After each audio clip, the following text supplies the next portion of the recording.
Ang Wilms tumor po ay cancer sa bato or kidney. Even at birth po, pwede nang mayroong Wilms tumor ang baby. That's the youngest that we have seen. Ang pinaka-common po na presentasyon ay bukol sa tiyan. So, maaaring may makapangbukol ang nanay doon sa tiyan ng bata. At kadalasan po nasa may tagiliran yon. Pangalawa ay sakit sa tiyan. Pangatlo po ay pwedeng umihi ng dugo. So, ang dugo po sa ihi, maaaring kulay pula talaga, minsan po kulay brown, minsan po mataas ang blood pressure. Kung kayang tanggalin ng siruhano, tinatanggal po yon.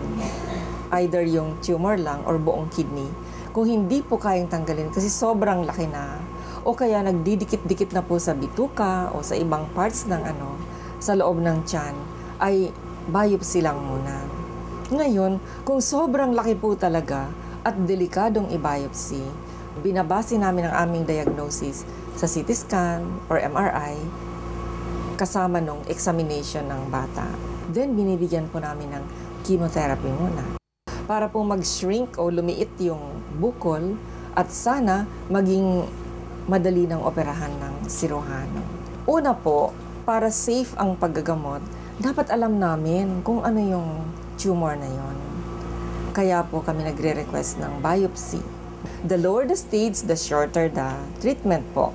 Depende rin po doon sa tinatawag na histology o anong cells ang nakita doon sa Wilms tumor. Dahil sa chemotherapy, bumababa po ang resistensya ng katawan. So pag mababa ang resistensya ng katawan, maraming problema.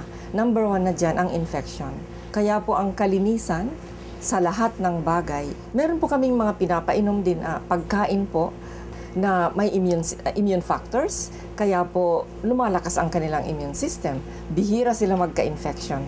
Napakaganda po ng outcome, prognosis o survival ng Wilms tumor. Ang overall survival po ngayon, more than 90% na.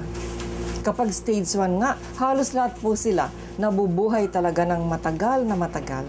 Basta magamot ng maayos. So, kailangan po ma-diagnose natin ng maaga, number 1. Number 2, kailangan magamot ng maayos.